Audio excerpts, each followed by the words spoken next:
colleagues, the woman MP for Soroti City, who, even as I speak to you, is still in prison. Because you are our leaders, I thought you will brief us the circumstances and the conditions of our colleague. But it also falls generally under the deteriorating human rights observance in the country. There has been a video of the Honorable Mwada crying like a baby the way he was beaten by a jet. But I don't want to go into the general issues.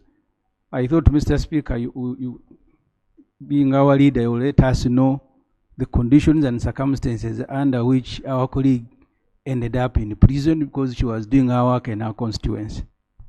Honorable, thank you for bringing that issue to my attention. Me for it up after here, after the session. Thank you. Honorable Aisha. Thank you so much, Right Honorable Speaker, for the opportunity.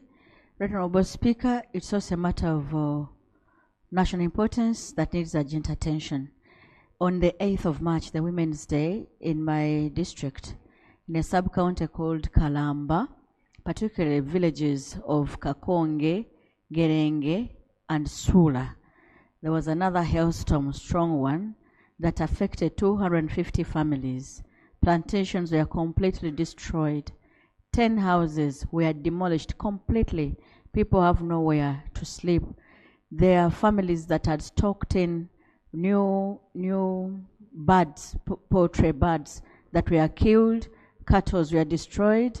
I'm here to request the ministry, the minister, Prime Minister's office, and particularly Minister for Disaster Preparedness, to attend to my people. And for your information, my area has suffered such consequences 3 times in the past 2 years, because a lot of forests have been cleared around that area, so there's no covert or no windbreakers. Probably you also have to think about planting trees and reinstating the natural trees. The prayer particularly, Right Honorable Speaker, is to urgently help the families whose houses have been completely collapsed. Those are only 10 families. And also to help the 250 families to get food and also seeds for planting, because they have nothing now to survive on. I pray. Thank you. PMO.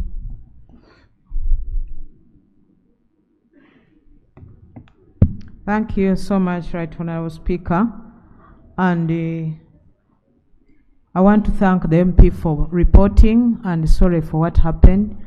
I'm going to report back to the office and we shall get back to you in writing. Has the cow done the necessary, Honorable? Right Honorable Speaker, this was over the weekend. I'm sure Monday maybe the disaster committee sat because they are aware, but I thought it was important that I update the minister. It's a matter that needs urgent attention because children have nowhere to sleep. Yeah, sure. Families have put up now tarpaulins as shelters.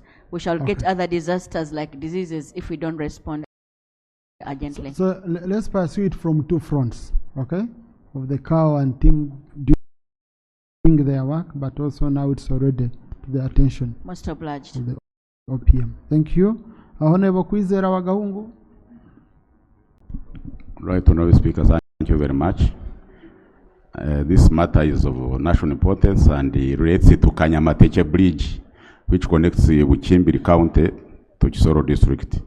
A contract was signed and executed, and when they were almost finishing, the budget was cut by a shortfall of 900 million, which has caused the disaster because as a result the river has displaced over 1,000 people.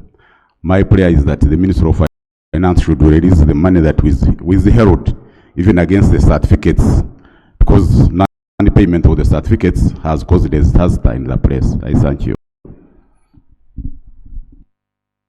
Honorable, you have a disaster, okay? And you know we have also a budget for emergency issues.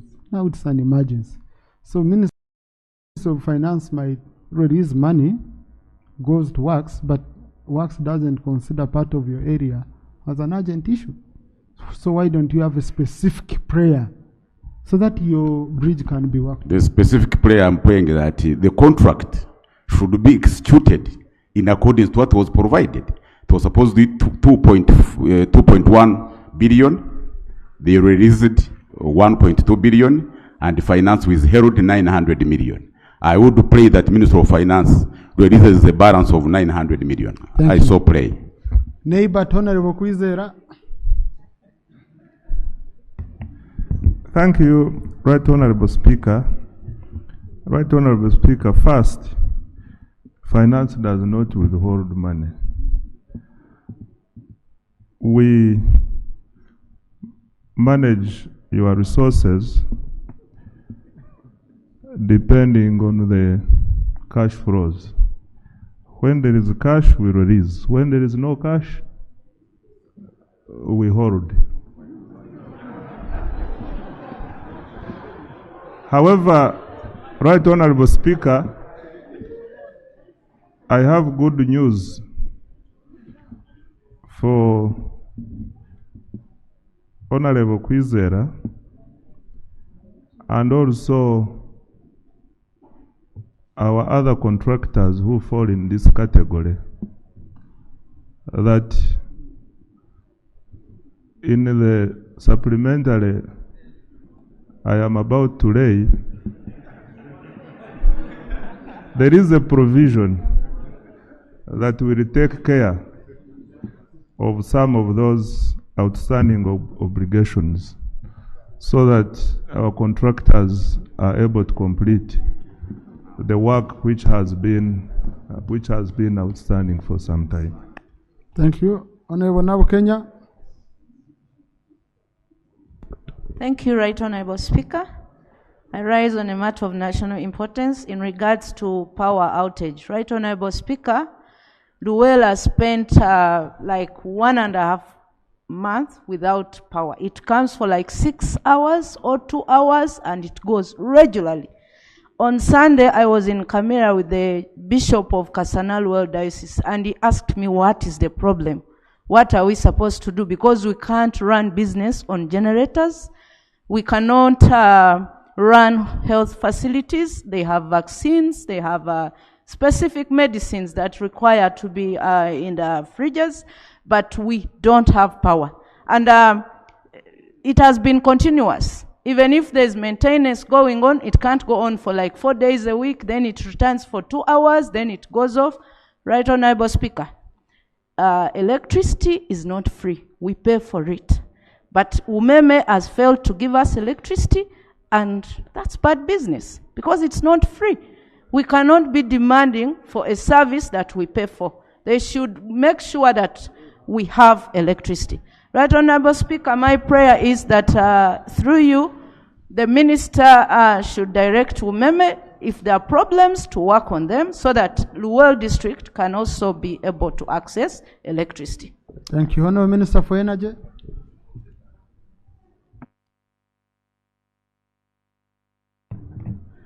Thank you very much, Right Honorable Speaker. And I want to thank my MP for having raised this important matter. Right Honorable Speaker and colleagues, we are going through the tail end of the concession of Umeme. Actually, the concession ended on the 28th of February. We are now in the transition period. Before that, government decided not to invest more into Umeme. So Umeme reduced on the investment. That means that we can't respond spontaneously to answer for calls of power outages, which could be a cause of a failure in a transformer or a breakup of a line because a tree has fallen on the line. But I want to promise you that by 1st of April, we would have gone through this. And hold on, please. And the loan that is before Parliament, which has money, which is the capex for the successor company, UEDCL, will help us a great deal to prepare Uganda Electricity Distribution Company to be ready to respond spontaneously without going through the rigors of applying for money, which could take a long time. So this is going to be a short-time inconvenience, and I would like members and the country at large to bear with us. I will cross-check further to the places of Camilla to find out whether there is any other cause other than what I have explained, so that we can try to come up and rectify. Thank you. Submit. Thank you. Honorable Nelson Okero. Honorable Nelson Okero.